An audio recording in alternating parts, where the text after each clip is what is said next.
everybody. I'm Hillary Atkin from the Atkin Report in Los Angeles, and I'm so excited to welcome Stee from The Voice to this edition of Hillary's Happy Hour. Stee, thanks for being here. How are you? Of course, I'm so happy to be here. Thank you for having me. I'm doing great. I cannot complain. Of course, my blind just aired, and you know what? The response has been incredible. I couldn't be happier, to be honest. I loved your blind audition of Maroon 5 Sugar, and so did all the coaches. You got the coveted 4-chair turn, but John quickly blocked Niall. What was going through your head as you saw all of them turn during your performance? You want to know what's funny? And I'm actually going to give you a bit of an exclusive here. So what a lot of people don't know about that entire blind audition was that the night before, I came down with like a sinus infection. Oh. So I had a chest cold and a head cold, and I couldn't breathe through my nose. So, I mean, what was going through my head at that point was I remember thinking, I said, I know that on any given day I could get a 4-chair turn. I said, I know I'm good enough to do that. I said, but right now, I said, I don't know what's going to come out, and I just pray for one chair so I can get on this show. So that was what was going through my head. And with that being said, the coaches turning, I don't even remember really realizing I saw John, but other than that, I didn't see the rest. I wasn't even available. Well, you got incredible feedback, like Reba saying you were the whole package, and everyone remarking how you killed the hit song, including John, who is sitting in Adam Levine's old chair. So how did you feel about all of those compliments?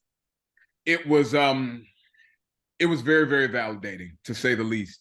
You know, you work hard, and at this point, again, I said it on there, you know, I've been doing this professionally since 14.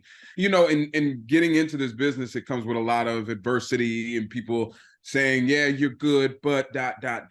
So to get on stage and stand in front of 4 very, very talented and accomplished individuals, for them to see how great you are and all the preparation meeting opportunity at that moment, it felt incredible. And I just remember thinking, wow, I can't believe that this is happening right now. It was incredible.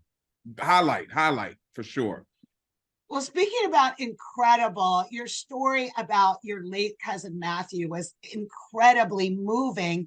You said he was John's biggest fan. Yeah. And then still, though, how challenging was it to make your decision on which coach to go with at that point?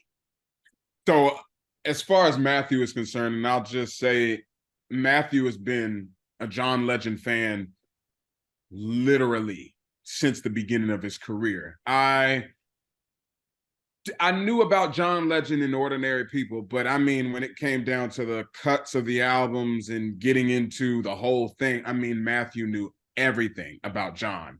So going back to choosing, you know, the coaches, a lot of I saw these comments. They were like, oh, well, he was going to choose John anyway. I actually got a little bit of information for you. That wasn't the case. It was between John, but it was also between Niall. And I remember thinking to myself, I said, I actually don't know which way I would go as far as John and Niall are concerned. Everybody assumes that I was going to pick John because of Matthew, but that actually was not the case at all. So John was extremely smart in blocking Niall because I just couldn't decide, and it was going to be a split-second decision on that stage, but he made it easy for me. That is so funny. A lot of people, a lot of artists change their mind, you know, like they go in thinking, oh, if so-and-so turns, I'll go with them. And then they completely go in another direction. So thank you for sharing that story. Yeah. What kind of support are you already receiving from fans and your hometown of Bluffton, South Carolina? It's overwhelming. It's overwhelming. It's actually kind of scary. You know, they are so happy. And it's crazy because I'm getting support from Washington, D.C. as well, which I love. That, you know, D.C. is where I was born. It's kind of went, where my artistry became my artistry. And Bluffton is the place where I got the opportunity to really cut my teeth and sharpen my skills. People in Bluffton, South Carolina have supported me for almost a decade at this point, going out to see me. They enjoy what Stee and Ear Candy is. What I really love about them is they loved me before they saw my blind audition. It was actually my talent that made them always say, oh my goodness, you should be on a big stage. You should try out for this show or that show. And for them, it's almost one of those moments where they got to say, oh my gosh, you did it. We knew you would. And the results were exactly what they were hoping for. I'm so grateful for DC and Bluffton, like to the max. They are incredible, incredible. I'm also sure that Adam Levine is very proud of you for that incredible performance of Sugar. So, you know what? I would love for him to make it known. Yeah, that would be. That would be awesome. But I know he's heard it. I already know he's heard it. But as long as he thinks that it wasn't trash, we good.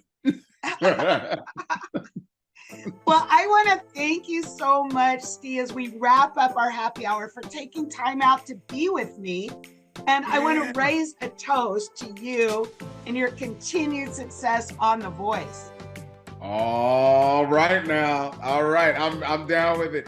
And listen, toast to you for this incredible show, incredible platform, giving us all a voice on here. Thank you so much for having me. Oh, thank you. Cheers to you. Cheers to you.